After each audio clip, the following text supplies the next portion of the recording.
So, the suspension. 2 questions on the suspension from before. Can you share details of it, and are those treasure chest hinges on the suspension? So the hinges I just got off, I can't remember, either Amazon or eBay, and they are basically little hinges for doing woodworking with. I think they're 20 millimeters by 10 millimeters, really quite tiny. Cool. I will share the files and the details on our GitHub, which we'll post a link into our video. Excellent, brilliant, thank you.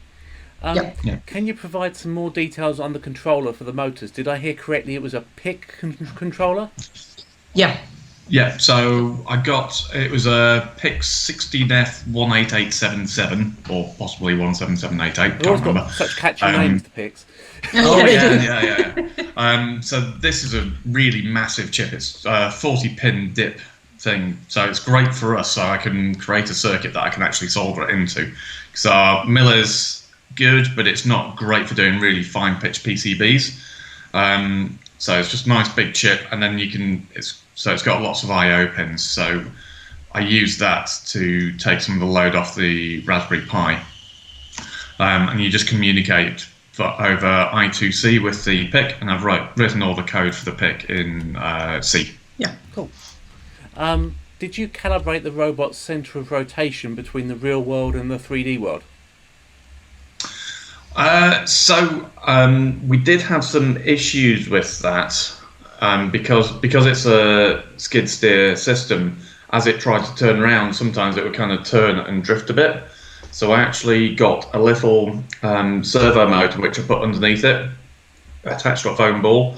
So when it was ready to turn, it would just push the ball down onto the ground. So it would kind of provide a fulcrum for it to turn around, and that made it a bit more precise turning. We wanted to do a pin mic, but you were like, nope. Oh, I remember that, yeah. Not the Perspex, not the Perspex. Pytronics Robotics it would like to know what was the idea behind the name. So the original is this thing, which is a Shetland Attack Pony. The robot is a Shetland Attack Pony Mobile. So I actually thought up the name first, and then thought, what shall I make? And because I'm a caver, and I've been on a few expeditions where we map out new caves, you need something which will do measure compass and uppy downiness readings. So I made a nice little electronic gizmo to do that with. So he invented this about 15 years ago, and that's what it is. This is the original Shetland Attack Pony. So he made up the name, probably with a bit of alcohol. Yeah. Before I met him, he'd invented this, and he sells these to cavers. Oh, cool. Yeah. Why the helmet? Gabby wants to know. Just something to hold the camera in, and we were looking for like style points, because it's based on a cave surveying device, and we're both cavers. We wanted something that we could hold the camera in that would look cool, and that's actually my caving helmet. Yeah, so, and it's a cave rescue bot. Basically. Yeah. Also the theme, is cave rescue. Cool. So disaster team. Did you model traction when skid steering in your simulation? No, is the short answer. So in the simulation, I just tell it to turn, and it just starts turning. So I just tell it a rate at which to turn. But the way I've got encoders on the motors, so the motor controller can set the wheels to turn at a specific speed. So it's reasonably accurate. I did make the simulator put some error into it to model the fact that when it turns, it's not going to be exactly 90 degrees or whatever when it turns. So I threw a bit of error in there, so that my algorithm had to cope with it. Cool. What was that one? You just covered that one. Real world noise errors modelled, so you've done that one. What happens if you knock a barrel over? Can it still see it? Yes, it can. Yeah. It did see it, and on quite a few of the test runs, it would identify it, go and grab it, and then bring it back, which really surprised me, because I thought it was just going to get horribly confused by that. But it seemed to just work. The grabber's quite close to the ground, isn't it? So it doesn't really care what height it is. Yeah. Yeah, that's the grabber. So it's pretty much on the ground, and it's quite wide as well, so it could manage a horizontal barrel. Yeah. how did you create or define the courses for the simulation? So for the barrel simulator, I just created a random algorithm. So just place the barrels more or less at random within the area that you specified. I was a little bit cheeky and put an assumption in that you wouldn't put two barrels next to each other. So I was kind of hoping you wouldn't, because that would make it really hard. So if you had two green barrels next to each other, it would be very difficult to tell whether that was one barrel quite close or two barrels far away, or one near, one far. Yeah, distance was a problem, like kind of two barrels almost like that was also difficult. Yeah. I can't remember if you covered this in the talk.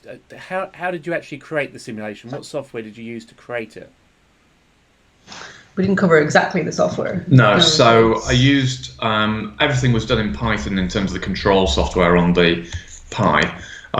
So we used a few libraries. So for the top-down view, we used Pygame, and there's a library called Shapely, which allows you to manipulate 2D shapes, and which was really useful for modeling the laser rangefinder, because it's really good at measuring how far it is to the first object you encounter along the line.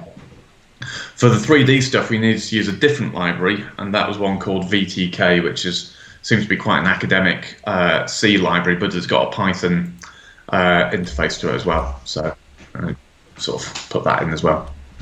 How does the path planning work? That's very broad. Okay. So it's a thing called a visibility graph. So first of all, as the robot scans around, it maps out where it uses OpenCV to find the barrels, and then it looks at how wide they are. So you know how wide a barrel is, and we know what the angle of view is of the camera. So you can say 3 pixels equals 1 degree or whatever, and so from that you can work out roughly how far away a barrel is. So you can place it, and then I used Shapely to create an octagon around each barrel, and then there's a thing called a visibility graph. So you measure the lines between every single point on your arena which is visible to each other, and then from that you can use an algorithm to find the shortest path between 2 points whilst avoiding the obstacles. And again, that's a Python module I downloaded off GitHub. Link to it's on our GitHub page. Cool. Sounds really complicated and mathsy. It is, but we didn't have to do the maths because someone else has already done it. So we just got a library and did it. You kind of have to know the maths, that you can use that maths to be able to do it. Yeah. You know what I mean? Yeah. I did quite a lot of research on Wikipedia and things about localization and mapping and route finding and things for robots. Do you log everything while you're performing the challenges to determine what works or what doesn't compared to the expected result from the simulation? No, we didn't get that far. No, we're not that organised, I think. The builders came to tear up our floor, so we lost our arena, and we don't have a lot of time to do this, so it's kind of late at night testing, so we didn't get that many scenarios through the real life one. Okay. Martin wants to know if the bot winked its eye. I have no idea what it means. No, because it's not an eye. No. It's got an OLED screen. It's got RGB LEDs around the edge. It's probably that. They move as the menu, so they're like menu options. So as you move the menu, the lights light up. So we never got it to wink. It does dance. We just wink. Another question on the suspension. Are there springs and dampers in it? Yeah. So we've got springs in the suspension now. Just took us a few attempts to get the right try and spring. show you how that bit works. So if you can see that, so you've got a 3M M3 bolt here, and it just screws into the suspension leaf on the bottom here, this bit here, and then there's just a spring between the two, so it just pushes up and down. I don't know if you can see that. Yeah, just about, yes. As it goes. Yeah. But there's no damper as such, just spring in there. Okay, cool. What mill did you use for the PCB? We bought this mill in China about 2 years ago. Yeah, it was a really cheap and slightly dangerous one. Yeah. It's had a laser engraver on it with just like Terrifying. no safety features whatsoever. So we haven't really used that much. We've not used the laser engraver bit, but the miller's been brilliant for Yeah. milling PCBs. It's been great. Fantastic. Yeah. I mean, did you why have you considered using PID with the motors or an IMU to make sure it turns exactly 90 degrees as your simulator thinks it does? Okay, so the PIC microcontroller does use PID in software to control the motor speed. And yes, we've got just on the top of the board here, this little red one here. That's an MPU 9250 IMU. So I just used the gyro off that really to control the turn and also to record how far you've actually turned. It was really good, wasn't it? Yeah. It's that made a big difference to the kind of accuracy of driving around. And this is the final question that we've got time for. Have you catered for a backup plan in case you get lost in the course? Which course? The maze. Okay. Yeah. Eco disaster. No. Is it just simply that the course just isn't big enough? Every fourth barrel, it rescans the arena.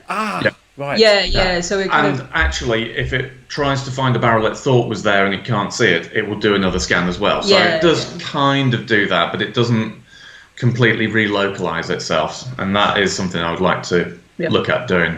Yeah. Okay. Cool. Well, thank you so much for that brilliant talk and for giving up your time to answer the questions. Really much appreciated. Thank you. You're very welcome. Bye. Bye.